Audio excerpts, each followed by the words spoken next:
3 choses contre-intuitives à faire lorsque tu es malade. Alors, évidemment pas quand tu as une énorme maladie qu'il faut que tu ailles à l'hôpital et tout, mais pas non plus quand tu as un rhume, mais quand tu as une grippe, quand tu as un truc qui te cloue un peu au lit, en tout cas plusieurs jours d'affilée. Alors, la première chose que je veux partager avec toi, c'est, et tu me diras si tu es d'accord, c'est que je me rends compte que souvent on tombe malade. D'ailleurs, tu entends bien le verbe tomber, c'est la dynamique de la grimpe. On tombe malade, d'accord, on chute. Et j'ai l'impression que souvent, c'est pas par hasard. C'est très souvent parce que il y a certains messages que notre corps veut nous donner, que notre âme, que notre conscience, que notre inconscient veut nous donner, veut nous faire passer, et qu'on ne veut pas entendre. Donc, pour être obligé de prendre du recul, de prendre un peu de distance, et ben notre système entier nous fait tomber malade pour nous obliger à nous poser certaines questions et à écouter surtout les réponses qui viennent qu'on ne veut pas entendre. Et dans cette dynamique, du coup, moi, je vais te proposer 3 choses un peu contre-intuitives à faire justement lorsque tu vas pas bien, lorsque tu es complètement cuit, lorsque tu es obligé de faire une pause et de prendre du recul.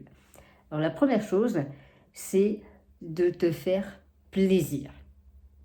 Mais fais tout ce qui te fait envie, dans le sens des trucs à la con, du genre regarder des séries, bouffer de la glace, bouffer du McDo si tu en as envie, regarder un film américain pourri, aller sur les réseaux, regarder le compte de la bise, enfin, fais des trucs qui te font envie, tout simplement. Le genre de choses que, en des temps un peu plus normal, tu dirais non, non, faut que je fasse attention, non, non, non, ça c'est pas bien et tout machin. Et ben là, vas-y, lâche-toi, lâche-toi. C'est le bon moment pour lâcher prise, c'est le bon moment pour faire des trucs entre guillemets à la con, parce qu'en fait ton corps en a besoin. Probablement ton corps en a très très très très besoin. Ça c'est la première chose. La deuxième chose que je t'invite à faire, c'est en profiter pour te plaindre. Oui, c'est en profiter pour te plaindre, pour râler, pour jouer ta victime, pour dire oh là là, c'est vraiment terrible ce qui m'arrive, c'est vraiment très difficile, etc. Ah, je vais pas pouvoir faire ça, ça, ça, ça, ça et ça. Bref, vas-y à fond les ballons, joue ta victime. Il n'y a pas de meilleur moment pour le faire. Et là, tu as, si tu t'autorises pas à le faire à ce moment-là, mais à quel moment est-ce que tu vas t'autoriser à le faire, quoi? Et évidemment, derrière cette idée, il y a quand même le sens de si tu t'autorises à fond à jouer ta petite victime, malheureuse, déprimée, ça n'arrive qu'à toi, c'est pas le bon moment, etc. Ça va t'aider à passer beaucoup plus facilement cette période-là. Et ça va te permettre de libérer simplement l'émotion qui est probablement cachée en arrière-plan. Et une fois que ça, tu auras vraiment joué ta victime, en fait, c'est plus simple de passer à autre chose après. C'est plus simple de te remettre d'aplomb, c'est plus simple de te reposer les bonnes questions ensuite, dans un second temps. Mais t'as pas, tant que tu restes dans ta posture de je suis quelqu'un de solide, je vais y arriver vite, t'inquiète pas, ça va vite aller, etc. Et ben tu bloques tout un tas de mécanismes normaux de reconstruction, de régénération, de l'envie, de la motivation, sans parler des globules rouges, des plaquettes, des globules blancs, etc. D'accord? Donc vas-y, plains-toi, lâche-toi, joue ta victime, d'accord? Et la troisième chose, qui est tout aussi importante que les 2 premières, c'est, je t'invite lorsque tu es malade à te demander, en fait, qu'est-ce qui compte vraiment pour moi en ce moment? Qu'est-ce qui a vraiment de l'importance pour moi dans mon existence en ce moment? Parce que on ne tombe pas malade par hasard. Souvent, c'est parce que on est dans une direction et on est un peu la tête dans le guidon et on sait qu'on devrait faire les choses un petit peu différemment, qu'on devrait peut-être un peu lever le pied, qu'on devrait peut-être plus s'occuper de tel aspect de sa vie, mais on ne le fait pas. Et il faut attendre qu'il y ait un camion qui nous roule dessus quelque part pour que enfin on voit le truc en face et qu'on se dise mais en fait faut peut-être que tu arrêtes de faire tes conneries là Christophe, d'accord? Prends du recul, prends ton temps, qu'est-ce qui est le plus important? Est-ce que c'est ton travail? Ça peut être le cas. Est-ce que c'est tes relations avec ta famille? Est-ce que c'est tes enfants? Est-ce que c'est en fait, mais tu fais plus de sport depuis des années, que ça va pas, d'accord?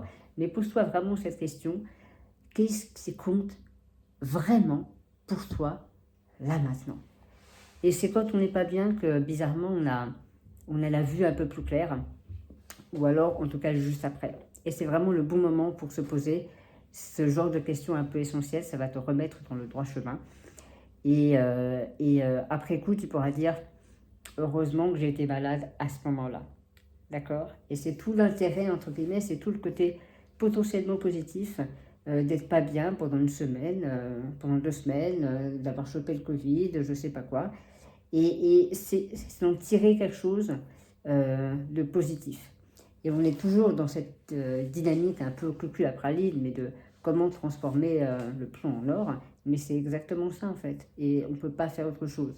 Et tu sais très bien, dans tous les moments potentiellement difficiles, il y a en germe, il y a des graines pour que on puisse pousser quelque chose de vraiment extraordinaire et que tu puisses dire après coup, peut-être quelques semaines après, en fait, heureusement que je suis tombée malade à ce moment-là, heureusement que j'ai eu cette petite dépression parce que si je l'avais pas eu, je me serais pris un mur quelques mois après.